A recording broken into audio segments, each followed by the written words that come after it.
Good afternoon. What a hard act to follow that is, huh? Luckily for me, they didn't say anything. I had about 5 days to prepare for this, and I sat down in front of my computer and I started typing like a mad motherfucker. And I was typing away, and I had 5 pages done, and then I thought, wow, that's really too prepared. Scratch it. Just get rid of it all, because I never prepare for anything. And I do some of my best work unprepared, actually. But doing public speaking is not something I've done a lot, and it got me thinking about the first time that I did do public speaking, and I think I was 7. And it went something like, "Ladies and jelly spoons, I come before you to stand behind you to tell you something I know nothing about. On Monday, which is Good Friday, there'll be a mother's meeting for fathers only. Admission is free. You can pay at the door, bring your own seats, and we'll all sit on the floor." And I love sitting on the floor, and I love that little tale because it just highlights life's contradictions and juxtapositions for me. All these little things that just spring up to surprise me all the time in life. And I was talking about this with a friend of mine yesterday, and he pointed out something to me which I found really interesting, which is about expectations and our existence. And our existence is quite often framed by other people's expectations of ourselves. But I really don't believe in that. I think it's complete bullshit. And I've strived since, I can't even remember when. Actually, it's all got to do with not wearing shoes. That's where it started. Being a child and my mother going, "Ryan, do you have your shoes on?" Actually, she doesn't sound like a man. She's like, "Ryan, do you have your shoes on?" So I'd put my shoes on, I'd get in the car, and we'd get to the shops, and in the car I would have slipped my shoes off. And we'd be walking around the supermarket, and I'd be sneaking Mars bars into the trolley. My mum would yell at me and be like, "Where are your shoes?" And to this day, I still find freedom in not wearing shoes and don't wear shoes as often as possible. Yeah. So I really I found it quite interesting. Well, the pianist gentleman, who we all enjoyed so much, his last comments were about Auschwitz. When I was 19, I fled Australia, searching for fun and excitement in Europe. And I ended up at Auschwitz, actually. And that place blew me away. It opened my eyes. As an Australian, I think we have very little history lessons. I grew up in Western Australia, and our history at school was terrible. Granted, I left school at 15. Maybe I could have learnt a little bit more if I'd stayed longer. And I took my shoes off at Auschwitz, walking through the gates, and it said, in German, "Working will set you free. Work will set you free." And there was big containers full of shoes. There was big containers full of wooden legs. There was containers full of glasses. And it just struck me about how hard it must have been for these people and just the tragedy that it was. So I took my shoes off to feel the earth beneath my feet. And that was earth that thousands upon thousands of people had walked and died in that area. That got me completely off track, which wasn't what I planned on talking about at all today, which is great. Isn't that the part of this whole process? And as well, the gentleman, Scott, I believe it was, who started out, was talking about how Jesus, wouldn't it be cool if Jesus was Buddhist? And wouldn't it, though? Sorry if you're a Christian, if I've offended you. But global consciousness was another thing that I was thinking about.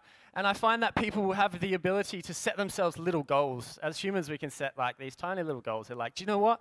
If I could make another 5 grand this year, I'd be killing it. You know what? Fuck that. Set ridiculously unrealistic goals and believe that you can achieve them, because you can. And it's so easy. On a global consciousness, if everyone in this room is thinking, do you know what? I need to earn like another 10 grand this year. If I could earn 10 grand more, I'd have like a sweet ass car or whatever you're interested in. But what if you're like, do you know what, I want to make $1 million this year? There's only a fraction of that percentage of people who are like, I don't want to achieve this much, I want to achieve this much. And that's what it's all about, isn't it? Just achieving and striving as hard as you can.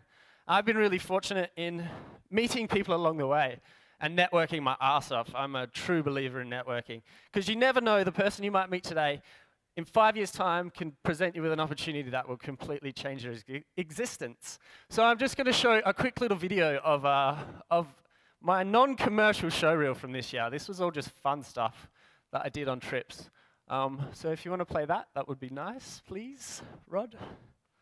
I'm just going to sit over here. I think there's music. Read the news today, I'm real. I'm looking for the weekend meal. Left my keys outside your door. I'm bound for something better.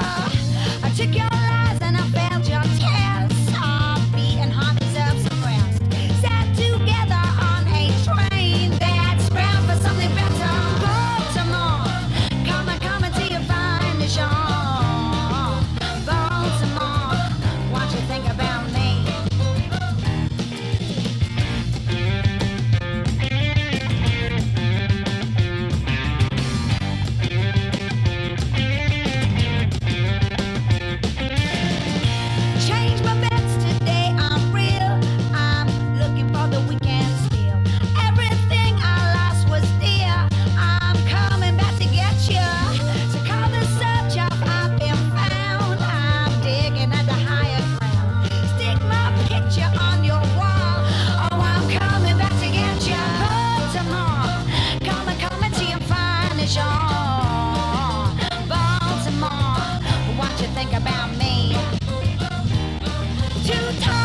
Thank you. So as you can see, it's been a fun year, and that was just 2 countries. This year, I've managed to travel to about 15 countries with my job, working on the Freeride World Tour for skiing and snowboarding, and before that, surfing. And that all came about just from studying at Griffith and grabbing every opportunity that I could see.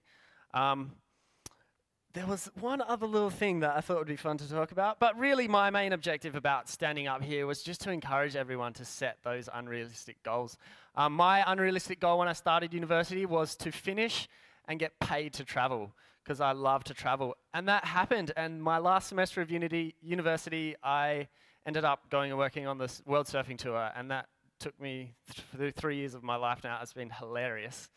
And the next goal is I want to be a philanthropist. My objective now is to have enough money that I don't have to give a shit about money, and I can just go out and help people in the world, because that's like the ultimate goal, is it not?